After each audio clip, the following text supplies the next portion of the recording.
So today I'm joined by mother, wife, certified business coach and life coach, and of course author of The Fatherless Daughter, Myrtle Gray. Myrtle, welcome to the show. Thanks for having me. It's a real pleasure having you on this episode of Rapid Fire Q&A. I know you know how this is going to go. Yeah. So we're going to jump straight into it with question one. Shoot. Where did you start your journey with The Fatherless Daughter? Fatherless Daughter has been a journey. Okay, if The Fatherless Daughter itself is its extraction from the book, my memoirs that I've been writing over the past 15 plus years. And then right after my father's passing about 3-4 years ago, I had to really dig a little deeper because it really hit me, because after his passing, I realized that I haven't had the conversation with him yet, and he's gone.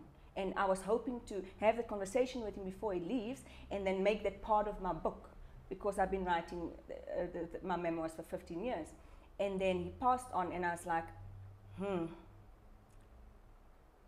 I have a responsibility here. So I extracted The Fatherless Daughter out of this book, out of the initial book that I was writing. And this is when The Fatherless Daughter was born. Number two, tell us a bit more about the book and why you wrote it. Why I wrote the book, the big why.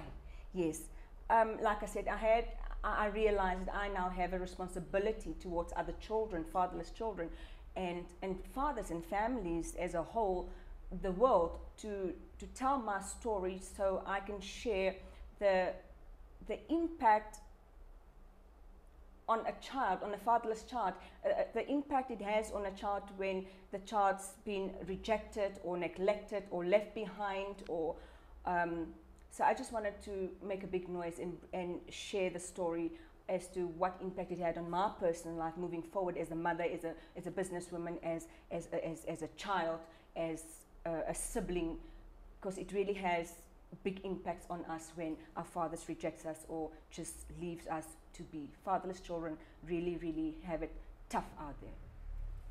Question number three. What impact do you wish to make in the world? It's obviously to leave behind, like I said, to make sure that I make this big noise and make sure that there's no more little Myrtles out there being left behind by their daddies, without heroes, left with mummies, and that also maybe never had a father. I just want this to stop. I want this to end, this whole pandemic of a fatherless nation to end, and therefore I share my story, and when I leave Earth one day, this story will carry on from generation to generation, because it is what's happening, and it hurts, and it really messes up people's lives. Question number four. If there's one thing you wish you knew in the beginning phases when you started this journey that you know now, what would it be? Not to be scared to ask questions, not to be scared to be bold, not to be scared to open up, not to be scared of people judging you, because it is your life, it's your responsibility to step out and step up into your rightful place. It's your responsibility to go and find tools. Question number five. What's the one thing that gets you up and going on bad days when things are tough? I think we had that conversation. I don't think, when I'm down, and I'm speaking for myself, and I'm down and out the day and I get up, there's nothing that's going to get me up, nothing. But I've learned over the years that when you feel like that, you invite that feeling in.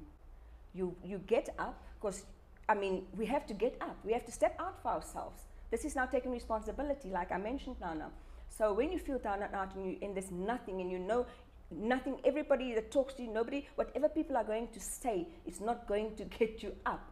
You have to dig deep into your toolbox and say, I'm going to invite this feeling, and I'm going to leave this feeling to be with me for the day. But feeling, you are going to be next to me for the whole day. I'm going to acknowledge you. I know where you come from. And if I don't know where you come from, I'm going to, during the day, find some time and try and find out what triggered it. Once we find the trigger to this feeling, we become friends with this feeling for a moment, and then after a while, we have the courage, and we have, we acknowledge it and then we like release it after, and sometimes it just disappears during the day. But don't suppress it, because it's going to move with you. It's going to get stuck inside of you for the whole day, for the whole week, for the whole month, for the whole year, for the rest of your life. Question number 6. What is the one piece of advice that you are glad you followed? Growing up without, if you read my book, you'd realize that little trust. I don't trust people. I found it very hard to trust people.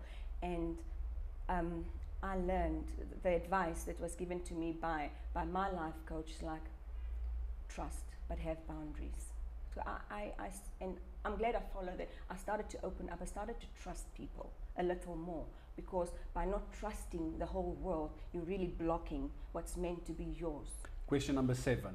Why did you choose this challenging path of entrepreneurship? Oh, like I said, I don't think I chose entrepreneurship. I think entrepreneurship chose me. Reason being, I think entrepreneurship saw this woman that's not scared, this woman that's a risk taker, this woman that knows that it takes time. You have to have your big panties on here. You know, like knowing when you go into business, not everything is going to be smooth. Not everything is going to work out the way you do. You can have your blueprint, but along the way, you're gonna maybe want to be you want to sell jewelry and make jewelry. You'll end up being an actress. So that's what I learned. Question number 8. Would you say that any person can become an entrepreneur? Every person that has resilience, every person that can wear that big panty entrepreneurial thing, every person that's willing to learn how to scrub a toilet, every person that's willing to know that you're not failing along the way, you're learning lessons. So everybody can. It depends. Question number 9. What advice would you give to new entrepreneurs? Ask questions. Ask questions, getting help. You know what, the most successful entrepreneurs didn't make it where they're at now by not asking questions, by not asking for help. They didn't know it all when they started. And I used to think that I need to know everything before I can start something, a new project. And I learned the hard way that ask questions, girl. Question number 10. If you could instantly become an expert at something, what would it be? Programming, online developing my programs online, because like I said, I love going out there, being with people, speak to people, one-on-ones, groups, but now things has changed. Everything, the marketing is going online, everything is going online, so my programs need to be in time, current. So I'm busy now doing these programs, writing and developing it myself, because I want to. But if a miracle can happen and I can just instantly, like you said now, would be instantly building my online programs. Question number 11. Do you have any regrets when it comes to your entrepreneurial ventures? Regrets? No. I have no regrets. Question number 12. What was your biggest failure to date? Failure? No failure. There's no failures. Only lessons. The biggest lessons, there's lots of lessons. But no failure. No. I am no failure. I'm a big success. Question number 13. What is the one thing that you'd like to adjust in your business currently? Currently, I do not have a very strong team behind me, apart from the marketing team that's doing the marketing from me now, which I feel very comfortable in. But my in-house team, I do not have a very strong in-house team at the moment, so I'd really like to focus a little more in building my in-house team for StepOut and StepUp as the coaching company. Question number 14. What would you say is your number one strength? Resilience. And this comes from, if you're going to read the book, The Fatherless Daughter, this comes from going through all the adversity, going through all the struggles, and it just really prepared me for who I am today. And adversity can strike today, tomorrow I'm up and I'm like, oh, what happened? And there I move. Resilience, definitely my number one strength. What does success mean to you? I am a success. I am And the reason why I'm saying I am a success is because why success to me is when you can truly live from within. And after so many years, I mean, only in my late 30s, in my early 40s now, I'm like really, really living authentically from within. And that to me is a great success. I achieved the most important thing that can be achieved in life, because now I'm able to give from a full cup. So before we get to the final question, I'd like to add on to that by asking, what does Myrtle Gray do when she's not busy running a business and doing all these support groups? What does Myrtle do behind the scenes besides business? Oh, Myrtle Gray lectures everybody. I'm always on a mission of giving. I'm always on a mission, whether it's inside my house, whether it's, I love spending time with my family, and I'm always giving. I'm always giving myself. I'm always refilling my cup, and I'm always emptying my cup. So last and final question, Myrtle. If people want to get involved, or if people want to get in touch with you, where can they find you? In your computer and in your phone.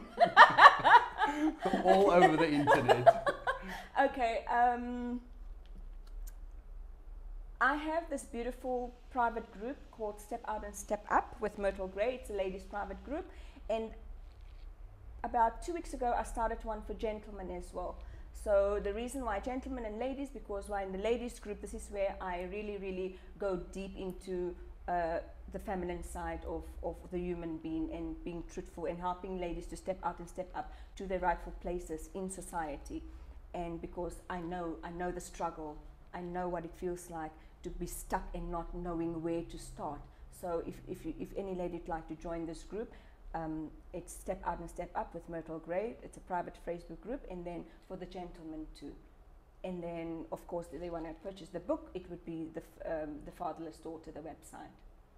Fantastic. Myrtle, thank you so much for your time. It was a real pleasure having you on this episode of Rapid Fire Q&A. If anybody has any questions, please comment below, get in touch via social media, and of course the book is available at thefatherlessdaughter.co.za.